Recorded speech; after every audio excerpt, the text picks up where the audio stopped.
Okay, let's dive a little bit deeper into each of these concepts because these are important. So, mutual assent, we have an offer, and the person that makes the offer is called the offeror.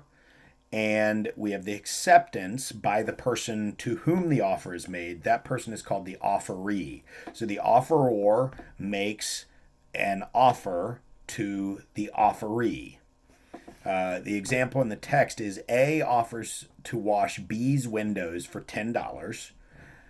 B agrees to pay $10 for that service. There is both an offer and acceptance, so there is mutual assent. Sound good? Now, A offers to wash B's windows for $10. B thinks the price is too high and does not accept. No mutual assent, right? Now, what happens if a squeegee guy just comes and starts washing your windows? Do you have to give him money? I don't know. Technically, no, right? There's an offer, right? An offer to wash your windows for money. But if that person doesn't agree, hey, I'll give you some money for this, then no acceptance. There's no contract. Wouldn't be enforceable. The offer has to be clear, it has to be definite, it has to be made in a way that it will be taken seriously. An offer that is made in what seems to be a joke or is vague is not to be considered an offer for legal purposes. Okay. Sometimes the offer can remain open for a specific period of time, uh, in exchange for which the offeree usually pays a sum of money, right? So if the offeror says, "Hey, I'll sell you this, and we will leave this offer open for you to buy this car for 30 days. You'll be the only one that has the option to buy this car for 30 days, but you have to pay a sum of money to keep that option open." That is what we call an option contract. You see this sometimes in real estate where people do what's called a rent to own, where they pay to rent the property, but in that rental agreement, there is an option for that property to be purchased by the person renting it at some point, and the money that was paid as rent is keeping that option open. Okay. Offers can have time limitations by which the offer must be accepted. If the offer is not accepted within that time period, the offer is automatically withdrawn. So you have until midnight on the 17th to accept this offer. If not, it's automatically withdrawn. Real estate contracts do this quite often, where there's time limits put on. Listen, I'll offer to buy your house. I'll offer to pay $200,000 for it. You have until Saturday at noon to accept this offer. Otherwise, it's taken off the table and you can't accept it. When there's no time limit, and this is important, when there's no time limit, the offer remains open until any of these things happen: acceptance, okay, rejection, okay, revocation, or the passage of a reasonable length of time without any of those without any of those things happening. Okay, so either the offeree accepts the offer presented by the offeror, the offeree rejects that offer, so there's no longer an offer if it's been rejected. The offeror rejects, or I'm sorry, withdraws the offer, and so the offeree no longer has a chance to accept it, or what we call a reasonable length of time has passed. That would be something that would definitely end up in court on what it actually means for a reasonable length of time. Death or insanity of either party can also obviously cause something to terminate. If somebody passes away before an offer is accepted, obviously you can't hold somebody's estate to a contract for cleaning services or something like that, where the person who would have provided those services is no longer with us or incapable of providing them. Okay. This brings us to the question of advertisements. Okay, so what is an advertisement? Is that an offer? Well, it's not always that clear, right? So advertisements are not offers per se, right? Even if it says, "Hey, look in the circular, look at the market circular. We've got 80/20 ground beef for 2.99 a pound. Come get it." Right? That is what we call an invitation to offer, but not an offer itself. Okay, so the person would then show up, offer. I mean, we don't think about this, right? We don't think about like when I pay you money for a bag of hot Cheetos at the corner store, that is offer, 99 cents, acceptance. I'll take your 99 cents. Here's a penny back. Here's your chips, right? And a completed contract. But that's kind of what's going on there, right? So an advertisement is simply an invitation to make an offer. It itself is not an offer. That's a big deal, right? Like, what happens if somebody puts into a newspaper a misprint? Hey, we've got these brand new 55-inch flat screen TV, and that flat screen TV is on sale for $299, right? But we've got a typo, decimals in the wrong place, $29.99. Okay, man, I'm showing up at that store and I'll take five. Give me all of them, right? Well, that is why advertisements are not considered offers, right?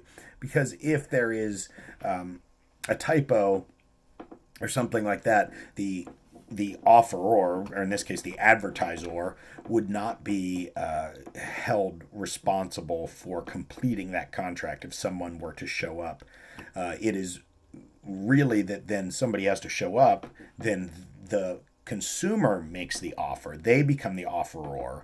The seller is the offeree, and that's when acceptance would occur. So if I showed up in response to the typo advertisement for the flat screen TV and I offer $29.95, the store owner could say, "No, sorry." Okay. The acceptance is based on what we usually call the mirror image rule. That is, in order for there to be actual legal acceptance, it has to be point by point through whatever the terms of the contract are. You can't just accept some and reject others. That's still negotiation. It is until we have the full mutual assent of the parties to where they have both agreed to their to what one side is offering and the other side is accepting, that we have a full and valid contract. Okay, the mirror image rule. What we understand as the offer and what we understand as the acceptance are the same. Okay. If the acceptance changes any of the terms, right? If you say, "Hey, I'll sell you my car, $2,000," you say $1,800. Okay, what you're saying is now a counter offer. So now I have become the counter offeree or an offeree, and now it is my duty to accept that offer. You have now shifted to be the offeror or the counter offeror in that scenario. Okay, there are a few situations where acceptance becomes a little bit confusing, right? Like, how do we know if an offer has been accepted? Does somebody's silence equal an acceptance? The answer is generally no. If somebody does not respond affirmatively that they accept an offer, then that does not count. If there is prior dealings, or if there are, prior dealings between parties, right? Two people that do contracts and sales and stuff together all the time, and they're just, this is the regular course of business. They kind of do these deals all the time, and somebody's silence then maybe could be acceptance, but that's going to be on a case by case basis. Unless the offer specifies the manner in which acceptance must be made, the acceptance is generally valid if communicated in the same way as the offer. So if I make a verbal offer to you, you can make a verbal offer back. If it's a written offer to you, you should make a written acceptance back. That's the way that is going to be most likely held to be a valid contract. The acceptance is going to be valid as soon as it is deposited in the mail. We call this the mailbox rule, right? I I offer to sell you my car for $2,000, and I do that in writing. You send a letter to me saying I accept, but before the letter gets to me, I sell the car to somebody else for $1,900. And then the letter comes in the mail. I don't have the car anymore. Uh, I would need to get that car back and sell it to you, or I may owe you some sort of damages for failing on my end of the contract. So it's what we call the mailbox rule. The offer is accepted as soon as the acceptance is deposited in the mail. Okay.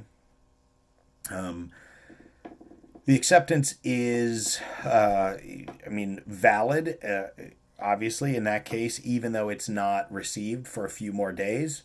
Where we have a situation where the parties have made both an offer and acceptance, we may be able to claim that there's a lack of mutual assent between the parties, where the contract should be void if there's any of the following factors: mistake, where there's what seems to be a mutual assent or a meeting of the minds, but there is a mistake in the understanding; where there's fraud, where somebody's deliberately misrepresented the character of the item that they are selling; misrepresentation; duress, where a person is forced by some means to enter into that contract; or what we call undue influence, where somebody is, this often happens in terms where somebody is vulnerable, frequently the elderly, where somebody kind of comes into their life, shows them love, care, respect, and then ends up convincing them based on that relationship to enter into a contract that maybe is not within their best interest.